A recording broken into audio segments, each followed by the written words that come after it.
Un peu de folie dans cette vidéo avec un personnage très original de la saga Harry Potter, Nymphadora Tonks. Salutations les sorciers, aujourd'hui vous l'avez compris, nous allons parler du personnage de Nymphadora Tonks qui aurait pu changer le cours de l'histoire de la saga.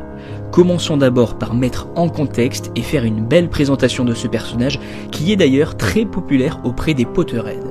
On ne perd pas de temps et on fonce dans le tas. Notre Nymphadora Tonks préfère qu'on l'appelle Tonks. Dans la saga, c'est une jeune femme aux yeux et aux cheveux dont la couleur reste imprécise, vous comprendrez pourquoi plus tard dans cette vidéo. Elle est née en 1973, donc concrètement, aujourd'hui, elle aurait 47 ans. Le rôle du personnage est interprété dans les films par Natalia Tena et sa voix française est Audrey Lamy, la sœur de la comédienne qu'on a découvert dans Un gars, une fille avec Jean Dujardin. Tonks, un personnage qui relie beaucoup de familles entre elles et pas les familles les plus proches. Voyons ça de plus près. Nymphadora est la fille d'Andromeda et Ted Tonks. Ensuite, vous le savez, elle s'est mariée avec Remus Lupin et ils ont eu un enfant. Ted, ils l'ont nommé ainsi en hommage au père de Nymphadora. Des tontons et des tatas, Nymphadora en a, avec notamment Narcissa et Lucius Malfoy ainsi que Bellatrix Lestrange. Forcément, si les Malfoy sont ses oncles et tantes, alors Drago est son cousin. Et elle a la chance d'avoir d'autres cousins chez les Black avec Sirius et Regulus Black. Ça fait pas mal de liens entre toutes les familles, vous ne trouvez pas ? Oups, une simple petite erreur d'inattention, bien évidemment. Ted, le père de Nymphadora, était un moldu.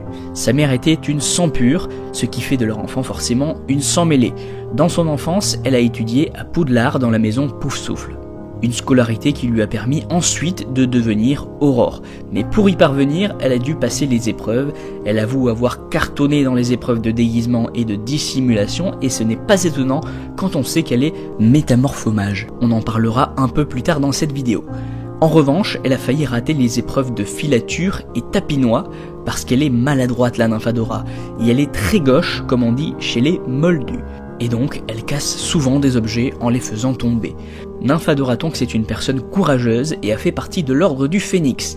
Elle sera aussi présente lors de la bataille du département des mystères et combattra même Bellatrix qui lui fera perdre connaissance. À son réveil, elle apprendra avec beaucoup de tristesse la mort de son cousin Sirius Black.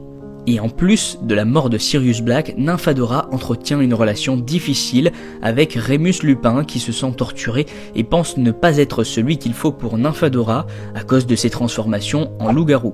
Cette accumulation rend la vie difficile et affectera considérablement Nymphadora, son mental et son pouvoir de métamorphomage, à un tel point que son patronus deviendra un loup pour remplacer le lièvre.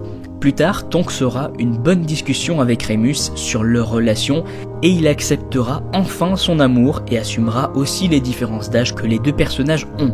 Ils ont 13 ans d'écart.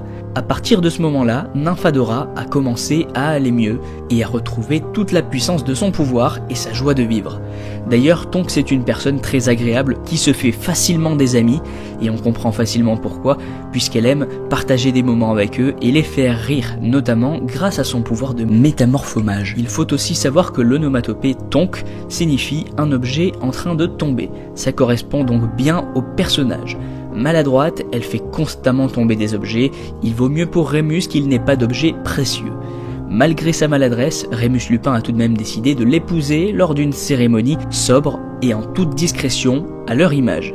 Le couple mourra dans la bataille de Poudlard et c'est Bellatrix qui tuera Nymphadora. Après l'avoir rendue inconsciente, elle la tue, à croire qu'elle lui en voulait pour quelque chose. Et soit dit en passant, Nymphadora a quand même été tuée par sa tante, puisque comme je vous l'ai montré tout à l'heure, Bellatrix est la tante de Tonks. Ah, c'est beau la famille. D'ailleurs, Nymphadora ne devait pas mourir dans le dernier tome d'après J.K. Rowling, mais l'auteur a décidé de laisser un sursis supplémentaire à Arthur Weasley. Dommage pour Tonks. Venons-en au débat de cette vidéo, je vous ai teasé ça en début de vidéo, et si vous êtes arrivé à ce stade de la vidéo, ça fait beaucoup de fois vidéo en une seule phrase, mais bon, j'imagine que vous voulez quand même connaître mon point de vue. Pour vous l'expliquer, il faut tout d'abord savoir qu'un métamorphomage est un sorcier qui a la capacité de se métamorphoser quand il le souhaite sans avoir besoin de baguettes, de sortilèges, de potions ou d'autres outils magiques. Lorsqu'un métamorphomage ressent de forts sentiments, sa chevelure se colore spontanément et peut devenir rose, bleu ou violet selon les émotions ressenties.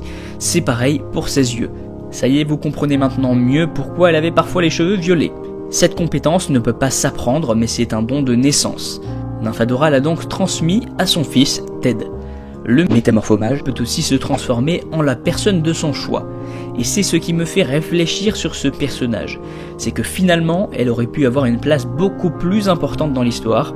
Elle a un pouvoir que beaucoup d'autres rêveraient d'avoir, et j'ai bien l'impression qu'elle n'en a pas fait bon usage outre ses utilisations humoristiques.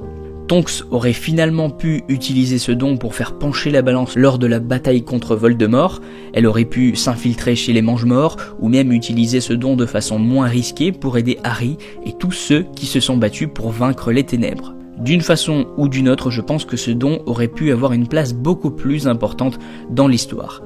Il y a tellement de possibilités qui s'offrent à nous lorsqu'on a ce don, que je pense qu'ils auraient pu, avec ça, battre Voldemort les doigts dans le nez. Imaginez Tonks qui se métamorphose en Voldemort et repousse les Mange-Morts vers d'autres horizons. Imaginez encore Tonks qui se transforme en Bellatrix pour aller chercher des informations directement à la source. Imaginez encore Tonks au poste de gardien de l'équipe de France de football. Bon, ça c'était juste un kiff perso. Bon, il faut quand même relativiser et se rappeler que Tonks reste quand même une personne, une sorcière, mais une personne avec des sentiments, des problèmes, des objectifs.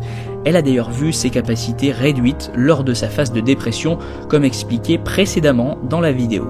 Alors voilà mon analyse sur ce personnage qui aurait finalement pu tout changer. Dites-moi ce que vous en pensez en commentaire, j'ai hâte de voir vos opinions sur le sujet.